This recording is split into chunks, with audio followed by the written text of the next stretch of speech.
Informasi berikutnya, Saudara, pasca dikeluarkannya Inpres oleh Presiden Prabowo, kondisi perekonomian masyarakat di Pulau Enggano belum sepenuhnya pulih. Penangkalan alur pelabuhan yang terjadi beberapa waktu lalu masih menyisakan dampak besar. Meski pengangkutan hasil bumi sudah mulai berjalan, tapi masih terbatas karena harga angkut yang menjulang.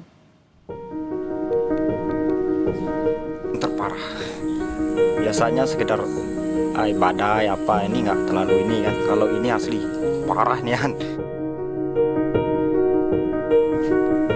Di tengah hamparan hijau pohon pisang yang seolah menjanjikan harapan, nyatanya justru memberikan mimpi buruk.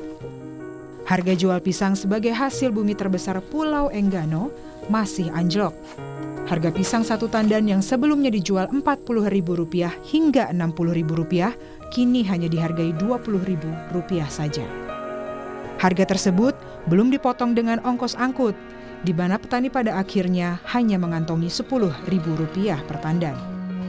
Tak jarang, petani juga membiarkan pisang membusuk karena tidak sempat didistribusikan. Namun, warga Enggano tak memiliki banyak pilihan. Mereka tetap bekerja demi menghidupi keluarga. Kita kebunnya batas belakang ini yang kita kelola, paling batas 500 ribuan ada. 400, itulah batas normalnya. Kalau sekarang kondisi sekarang? Kalau kondisi yang sekarang nih paling dapat 150-200 itu yang ada sekarang nih. Cukupnya sih iya, tahulah sekarang kita keluarga kan enggak cukup lah harga yang kayak gitu. Harga sekarang kan kita tahu mahal. Dari data yang dihimpun Litbang Kompas menunjukkan, selain pisang, Pulau Enggano juga memiliki hasil bumi lain yang biasanya dipasarkan ke luar pulau dengan jumlah yang cukup besar. Dari data di tahun 2023, pisang mendominasi produk hasil bumi warga Enggano dengan jumlah 13.080 kuintal. Lalu di nomor 2 ada jengkol sebanyak 2.175 kuintal hingga cabai keriting dengan 321 kuintal. Meskipun alur pelayaran di Pelabuhan Enggano mulai kembali normal, namun para petani pisang masih harus berjibaku mengirim hasil panen mereka dengan perahu nelayan. Hal ini memiliki resiko yang tinggi karena perahu nelayan tidak dirancang untuk angkutan dagang skala besar. Belum lagi biaya yang harus dikeluarkan pengepul hasil bumi, di mana mereka harus merogoh kocek lebih dalam, bahkan bisa sampai Rp20 juta untuk angkut 20 ton pisang. Karena kondisi alur kan, jadi untuk sementara ini ya kapal nelayan kita pakai. Berapa ongkosnya kalau pakai nelayan? Ongkosnya tuh per kilo dia bang, dia 1.000.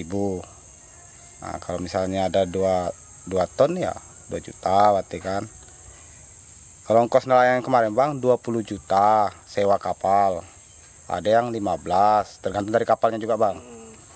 Itu kapal feri atau kapal? Kapal nelayan bang. Kapal nelayan kecil itu bang? Iya nelayan kecil. Sedangkan yang diangkutnya juga terbatas bang? Terbatas ya, terbatas. Cuman bersihnya ya dibilang nggak ada bang. Hanya pas-pasan aja lah untuk nyambung hidup untuk sementara ini.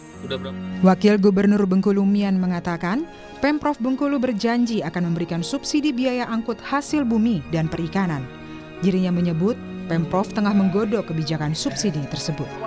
Dan Pak Gubernur buat kebijakan untuk beberapa episode ya pengangkutan hasil produksi pertanian untuk menutupi ya kan kerugian petani di periode yang lalu terjadi stagnasi, akan dibuat kebijakan subsidi biaya pengangkutan untuk beberapa bulan ke depan ya.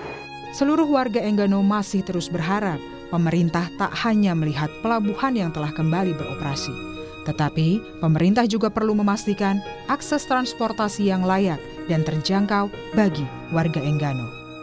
Tim Liputan Kompas TV.